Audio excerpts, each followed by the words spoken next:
వాక్యం అంతా వింటావు, విన్న తర్వాత ఇదంతా నిజమేనా అంటావు. అంటే ఏముంది నీలో? డౌట్. అపవాది వేసే బాణాల్లో ఈ సందేహం అనే బాణం చాలా భయంకరమైంది.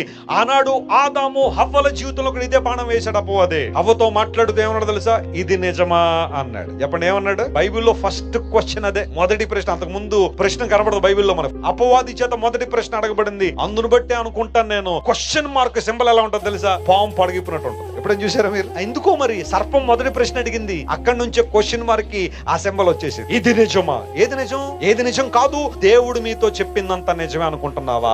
పరలోకం ఉందనుకుంటున్నావా? నరకం ఉందనుకుంటున్నావా? ఇదంతా నిజం అనుకుంటున్నావా? యేసుప్రభు నిజంగా ఈ భూమి మీదకి వచ్చాడంటావా? ఆయన ఒక్కడే నిజమైన దేవుడు అంటావా? ఇవన్నీ కూడా కల్పితాలే గాని నిజం కాదు. ఈ రోజుల్లో మనిషి పరిస్థితి ఎలా ఉందంటే కల్పితాలనేమో నిజం అనుకుంటున్నాడు, నిజాన్ని ఏమనుకుంటున్నాడు చెప్పండి? కల్పితం అనుకుంటున్నాడు. తలకిందులైపోయింది ప్రపంచం. దేవుడి నుండి దూరంగా తీసుకెళ్లిపోతుంది నీ అవిశ్వాసమే కావచ్చు.